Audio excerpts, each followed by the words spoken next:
What are some hair lies that you think we need to unalive? People thinking that they need to wash their hair less often because hair washing is what is causing their hair loss. When you are struggling with hair thinning, you definitely want to keep your scalp healthy and maintain that health component before you work on growing hair. Every time you wash your hair, you notice more hair loss. And I can speak to this very, very sincerely because this happened to me. An unhealthy scalp leads to unhealthy hair. It's as simple as that. What are some hair lies that you think we need to unalive? Oh my gosh, I feel like there's so many out there, but one of the things that really bothers me is people thinking that they need to wash their hair less often because hair washing is what is causing their hair loss.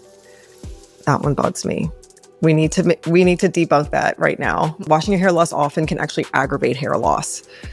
So that's my big one. Yeah, so I can't tell you how many times patients have come in and said, I pretty much stopped washing my hair because every time you wash your hair, you notice more hair loss. And I can speak to this very, very sincerely because this happened to me. And I can't wait to show you guys pictures. I wonder if I can link this, but I lost probably 40% of my hair after my last baby.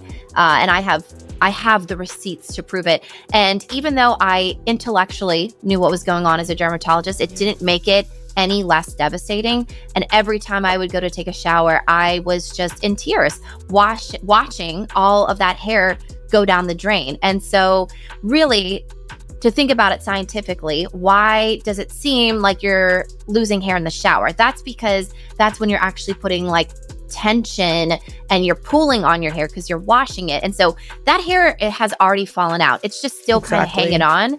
And so you not washing your hair is only making the problem worse. So you're just noticing it more in the shower because that's when it's naturally coming out. And like Mamina mentioned, to not wash your hair creates an unhealthy microbiome in your scalp, creates an unhealthy scalp environment to allow more dandruff to accumulate, flakes to accumulate, grease, oil, sebum buildup. That is only going to aggravate your scalp, and an unhealthy scalp leads to unhealthy hair. It's as simple as that. Yeah, absolutely. I mean, when we look at things that are kind of creates oxidative stress in the scalp, UV and sebum plus malassezia, those are the top three things we know about that really affects your scalp health.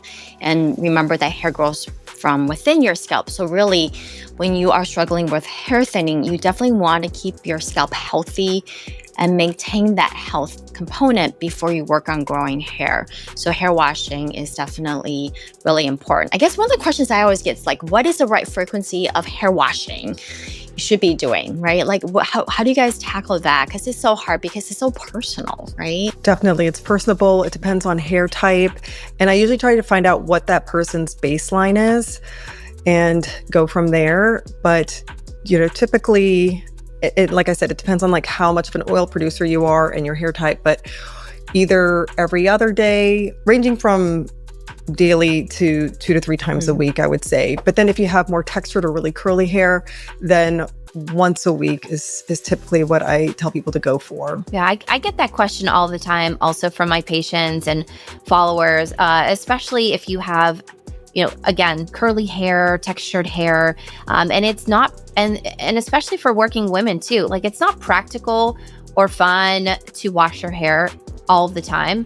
And I hate when people go online and they're like, just wash your hair, just wash your hair.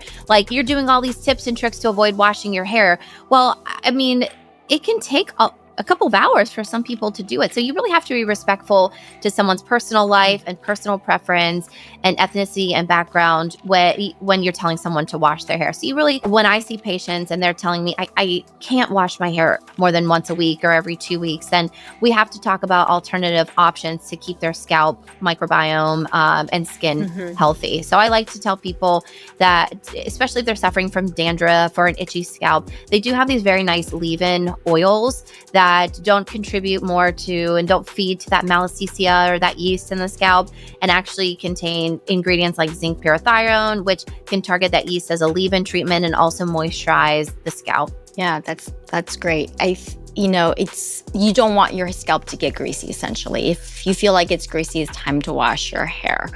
And it's also okay to wash your hair every day if you need to, if you have like really oily Exactly. scalp too. Yeah, so totally okay. You're not, like we just said, you're not causing more hair to fall out. What you're seeing in the shower is just ones already shed, but kind of caught up in your tresses that you're just loosening up with shampooing.